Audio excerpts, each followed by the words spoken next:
Magandang araw, Pilipinas! Ito ang Valiente News hatid sa inyo ng Office of the Vice President.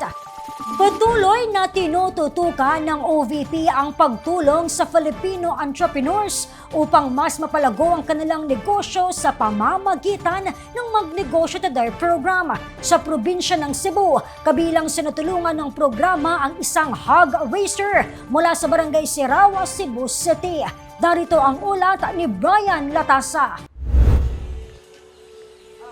Makalipas ang mahigit 3 buwan mula nang natanggap ng Magnegosyo Today beneficiaries mula sa probinsya ng Cebu ang karagdagang puhunan mula sa tanggapan ng pangalawang Pangulo sa pamumuno ni Vice President Inday Sara Duterte. Muling binisita ng tanggapan ng ilan sa kanila at kabilang dito ang taga-barangay Siraw sa Cebu City na si Josephine.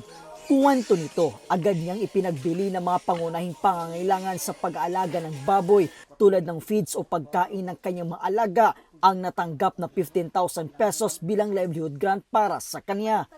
Mo try lang ba ug unsay dagan ug maayo ba? Naobserbar lang ba kay pangumara man unya. Og basin di ay sa panguma naa say laing makuha income sa panginabuhi. Sa ngayon, pinapalaki ni Josephine ang kanyang alagang baboy upang gawing inahin, mahal kasi umano ang bentahan ng biik.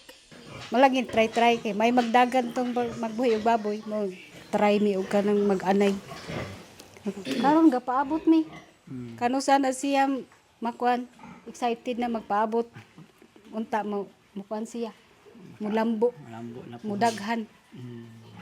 Puhon.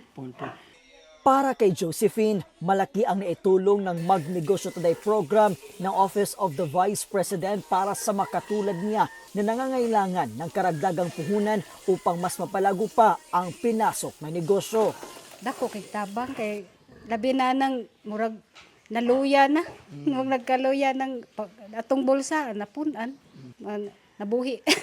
Maluwas-luwas ang problema sa nanginahanglan.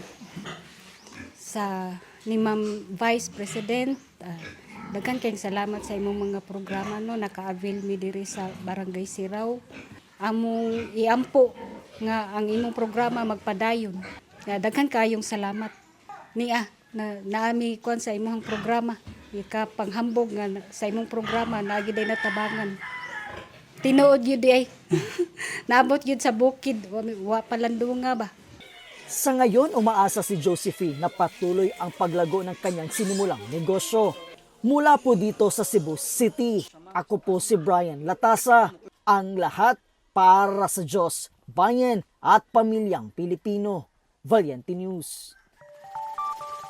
Dating government employee na ngayon isa ng negosyante kabilang sa mga natulungan ng MTD program ng OVP. Ang kanyang pinasok na negosyo, alamin sa susunod na episode. Ako si Claudette Loreto para sa makabuluhan, naninindigan at matapang na mga ulat at impormasyon. Maraming salamat.